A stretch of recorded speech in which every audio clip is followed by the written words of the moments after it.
سلام علی عبادہ الذین اصطفى اما بعد فاعوذ باللہ من الشیطان الرجیم بسم اللہ الرحمن الرحیم لقد کان لکم فی رسول اللہ اسوۃ حسنہ آمنت باللہ صدق اللہ العظیم وقال النبی صلی اللہ علیہ وسلم کلکم راع وکلکم مسئول عن رعیتہ او کما قال علیہ السلام صلاۃ والسلام علیہ اللہم صلی علی سیدنا محمد وعلی آل سیدنا محمد واصحاب سیدنا محمد وبارک وسلم۔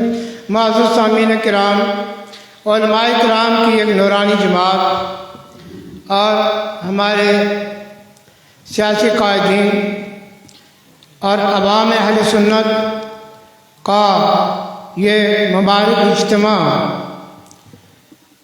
جو اصلاح معاشرہ کانفرنس کے عنوان سے یہ اجتماع منعقد ہوا، اس میں آج کے اس پروگرام کی اشتہار کے اعتبار سے صدارت میری تھی، مگر حقیقت میں یہ سید بشارت صاحب کا حق تھا اور یہ صدارت ان کے حوالے کی گئی ہے۔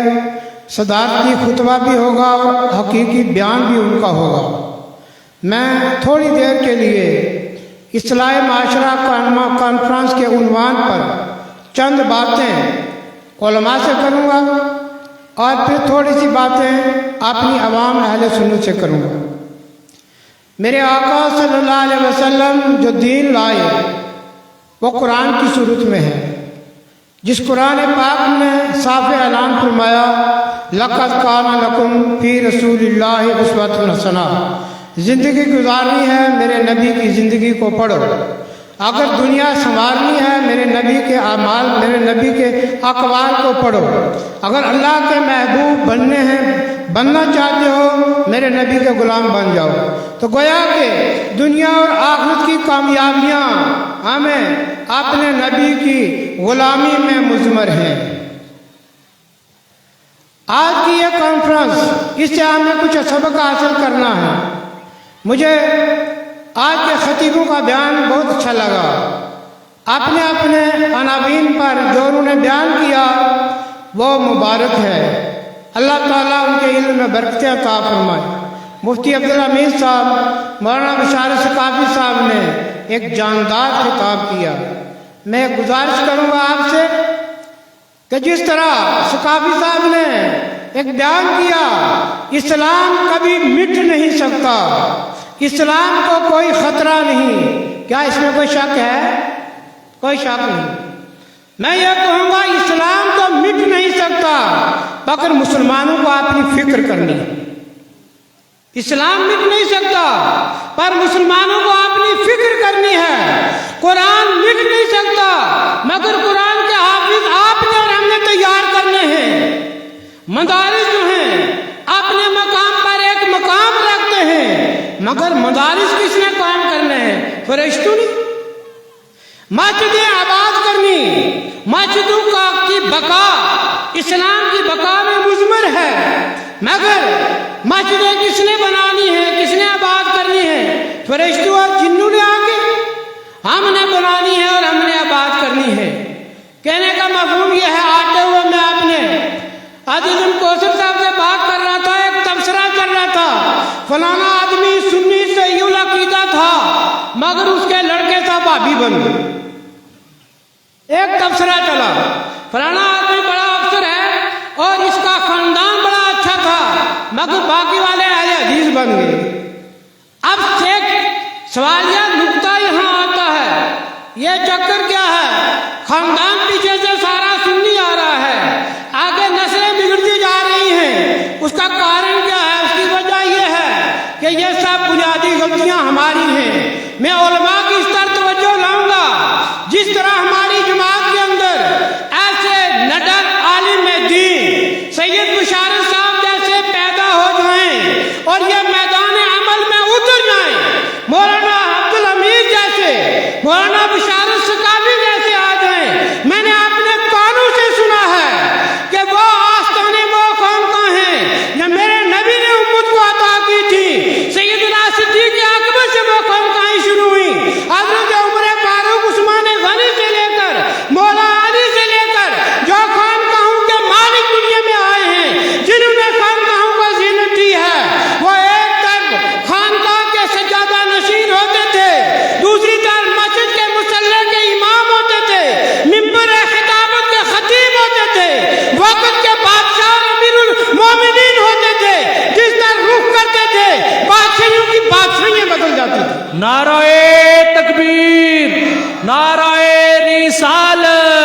مسلک اعلی حضرت علماء اہل سنت. حالات نے ہمیں تبدیل کیا اور تبدیل ایسے ہو گئے خاندانیں علماء سے کٹ گئیں، علماء خاندان سے خانقاہوں سے کٹنا شروع ہوئے، یہاں تک کہ سیاستدانوں کی الگ ایک جماعت کھڑی ہو گئی، علماء کی الگ جماعت کھڑی ہو گئی اور ساری امت جو ہے وہ بکھر کے رہ گئی. میں یہ کہوں گا اس کے اندر سب سے بڑا اہم کردار اگر ہے اس قوم کو بنانے میں تو وہ سیاستدانوں کا نہیں ہے. اس میں اگر کردار ہے بنانے میں وہ خانقاہ والوں کا اب نہیں رہا، اب وہ پیر دادوں کا نہیں رہا، بلکہ میں آج پھر سے کہوں گا اپنے علماء سے اگر اس قوم کو بچایا ہے امت مسلمانوں کو، اگر تو علماء نے بچایا ہے اور اگر اس کی بقا کی ضمانت ہے تو علماء کرام ہیں. اور جب ہماری جموں کشمیر پنچ کے خطے کی مشہور اور معروف خانقاہ پمروڑ سے جب ممبر رسول کے اوپر کوئی خانقاہ کا متولی اپنی زبان سے کفریہ کلمہ نکالتا ہے، اسی خانقاہ کا شہزادہ سید بشارت اٹھ کے فتویٰ لگاتا ہے کہ تم خانقاہی ضرور ہو مگر دین کے ٹھیکیدار نہیں ہو. بے شک. بولو آپ نے سنا نہیں؟ ایسے مجاہدوں کی ہمیں ضرورت ہے کہ نہیں ہے؟ ضرورت ہے. ہمیں ایسے خانقاہ کے سجادہ نشین نہیں چاہیے کہ جو ساری عورتوں کو اکٹھا کر کے اور یہ اعلان کریں کہ کل کڑولی پر نہیں ہے، کل کڑا پر نہ ہے اور خانقاہ نو دھونا ہے، اب زیارت نو غسل دینا ہے اور مرد نہیں دے سکتا، مارا پیر نو غسل مرد نہیں دے سکتا، صرف عورت غسل دیں گی اور سب عورتوں کو اکٹھا کر کے اور ان کے اندر ایک اجتماع کر کے اور بیچ میں وہ سوئی اپنے لٹوں والا وہ ایسے بلدتا ہے پتلیٹر کھاتا ہے جیسے معلوم ہوتا ہے کہ یہ کوئی بالکل کسی تالاب سے گارے میں سدا ہوا کٹا آ گیا اور اس کو کہیں کسی سے ڈر لگ گیا. اب عورتوں کے بیچ میں اس کا گھومنا اور ناچنا اور کودنا اور یہ کون سا معنی رکھتا ہے؟ میں یہ کہوں گا جب خانقاہیں اس اسٹیج پر آئیں گی ایسی خانقاہوں پر جانا منع ہے. علماء اس کے خلاف جہاد کے لیے تیار ہو جائیں، بالکل جہاد کے لیے تیار ہو جائیں. میں یہ بات کہوں گا آپ سے، میرے قبلہ حضرت صاحب نے باقاعدہ مکاتب الفردوس کے اندر ایک واقعہ ہے کہ میرے حضرت صاحب کوٹلی شریف والے گلال شریف والوں کے پاس ایک عورت نے آ کے شکایت کی کہ حضرت میں نے ایک منت مانی تھی کہ میری یہ نیاز پوری ہو گئی تو میں نے ایک مرغا خانقاہ شریف پر نیاز کا دینا ہے. تو جب میں صبح گھر سے چلی میرا خامد انکار ہو گیا کہ تو نے نہیں جانا ہے، یہ مرغا میں خود دے کے آؤں گا، یہ مرغا میں خود دے کے آؤں گا. تو بیوی نے نہیں مانا، میں نے نیاز مانی ہے کہ میں خود جاؤں گی اور پیدل چل کے جاؤں گی، اپنے ہاتھ سے مرغا دوں گی. خامد کی میں نے نہیں مانی، میں نے نیاز ایسے مانی تھی. تو میں یہاں سے نیاز دے کے واپس گئی تو میرے خامد نے مجھے گالیاں دی اور میرے خامد نے میری پٹائی کی اور میرا برا حشر کیا. تو حضرت میرے لیے دعا کرو. تو قبلہ حضرت صاحب فرمانے لگے کہ تم اللہ اور اللہ کے نبی کی مجرم ہو. کیا فرمایا؟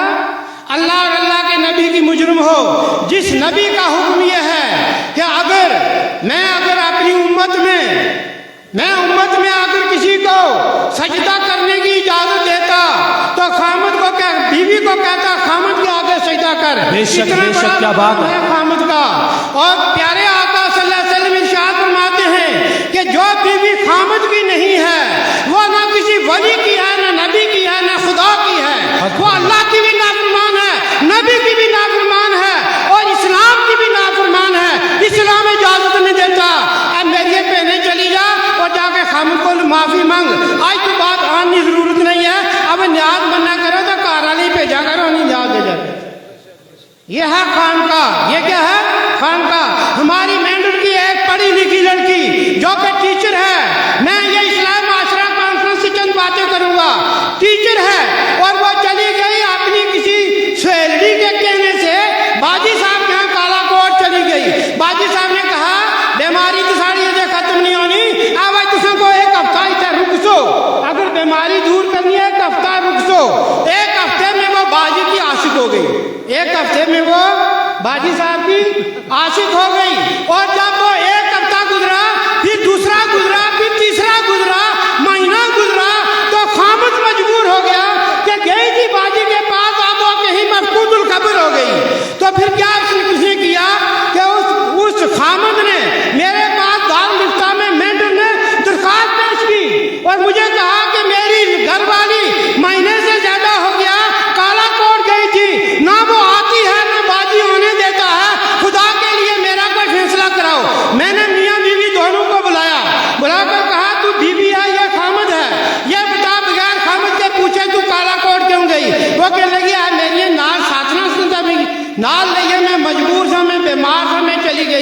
میں تُنے خامند نے منع کیا تو گئے کیوں؟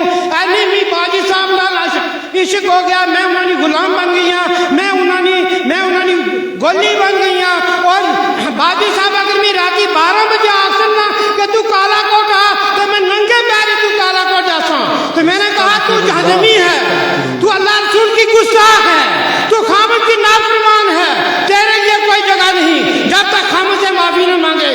نتیجہ یہ نکلا کہ لاش اس کی طلاق ہو گئی۔ لاش کیا ہوا؟ طلاق ہو گئی۔ ہماری عورتیں اس نہج پر آ گئی ہیں، ہمارے آنے والا کھاتا اس سلسلے پہ آ رہا ہے۔ پہلے دن تھما دیا موبائل، کیا تھما دیا؟ موبائل تھما دیا۔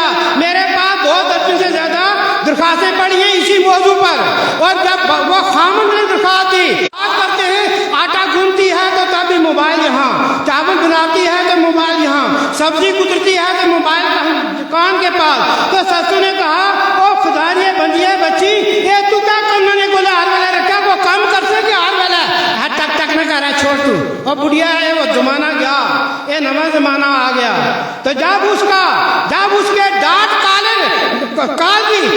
کالوں کی ڈاٹا نکالا گیا، اسی خامد نے ڈاٹا نکالا، میرے سامنے 6-7 پت اس نے آ کے رکھے، تو اس لڑکی کے پتہ نہیں 15 کے 16 یاد نکلے۔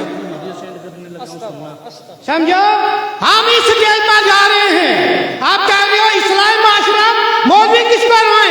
وہ اپنی بچوں کو آپ نے تباہ کیا ہوا، بچوں کو آپ نے تباہ کیا ہوا۔ شراب ہمارے لڑکے پیتے ہیں، شراب ہماری بچیاں پیتی ہیں۔ پرسوں کی بات ہے، میرا ایک سے جھگڑا ہو گیا، ایک میرے مینڈر کا بڑا مانا ہوا ہندو ہے، وہ میرے ساتھ بیٹھتا بھی ہے، مجھ سے کہنے لگا مفتی صاحب آج کل نواں شراب کھانا کھلا اور 2.5 لاکھ نہیں ایک دن کی سیل ہے، 2.5 لاکھ نہیں ایک دن کی سیل ہے، 18 اور 20 ہزار نے رینج ساڑے ہندو پینے، باقی سارا پیسہ ساری شراب مسلمانوں نے کرنی جانی ہے۔ بولا اگر ہماری نسلیں لاکھوں کے حساب سے ایک دن کی شراب پیے، یہ بتاؤ وہ شرابی بچہ وہ کیا آپ کا حامی ہوگا؟ کیا وہ باپ کا ماں کا فرمانبردار ہوگا؟ کیا وہ آپ کے مولوی کو چاہے گا؟ وہ تو سب کو انگلی دکھائے گا، سب کو انگلی دکھائے گا، باپ کو بھی، ماں کو بھی، مولوی کو بھی، اپنے بزرگوں کو بھی، وہ اسلام کو بھی خیر بات کہہ گیا۔ حقیقت یہ ہے ایک طرف ہم خاموش ہیں، سب سے زیادہ نقص ہم اہل سنت و جماعت کے اندر ہے کہ اس لیے ہمارے لوگ لکیر کے فقیر ہیں۔ کسی نے کہا کہ زیارت کے اوپر چادر چڑھانی ہے، آپ نے سنا اجمیر شریف جاتے ہو نا چادروں کا ڈھیر لگا ہوا ہے، آدمی کے قد سے بھی اونچی چادریں ہیں۔ مسئلے کے لحاظ سے جس خانقاہ پر ایک چادر چڑھ جائے جب تک وہ بوسیدہ ہو کر پھٹے نا دوسری چادر چڑھانی منع ہے۔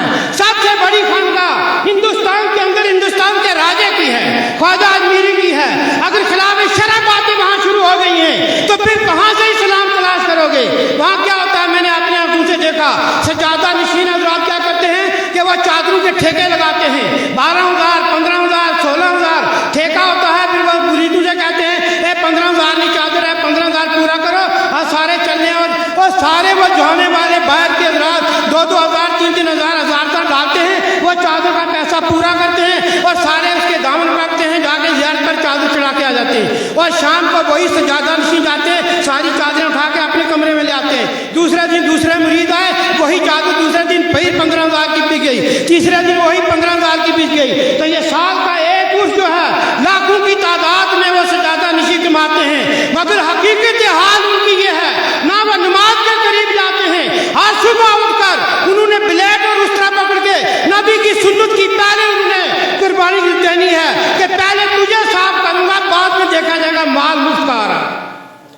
سمجھو نا، اگر خانقاہ کا یہ حال ہے، میں چھوٹی خانقاہ کی بات نہیں کر رہا ہوں، بڑی خانقاہ کی بات کر رہا ہوں۔ چھوٹے شاہ عرس کے دوران میں نے ایڈمنسٹریٹر صاحب کو کھڑا کیا، میں نے کہا نائب صاحب کھڑے ہو جائیے، میں نے کہا یہ بتائیے کہ آپ یہ عورتوں کو بلاتے ہو، آپ اعلان کر دو اشتہار میں کہ عرس کے اندر کوئی عورت نہیں آنی چاہیے، اعلان کر دو، اور جب انتظامیہ آپ ایڈمنسٹریٹر ہو آپ کے کہنے کی بات چلے گی، ہماری نہیں چلتی یہاں، لہذا آپ اعلان کر دو کوئی عورت عرس میں نہیں آنی چاہیے۔ تو ایڈمنسٹریٹر صاحب آگے سے کیا جواب دیتے ہیں، اور مولوی صاحب اس خانقاہ نے نظام چلانا، یہ نیا ساری کڑیاں دینیاں گیرا بجے نہیں۔ بولا اگر قوم کا یہ حال ہے، ایڈمنسٹریٹر اگر ایسے بن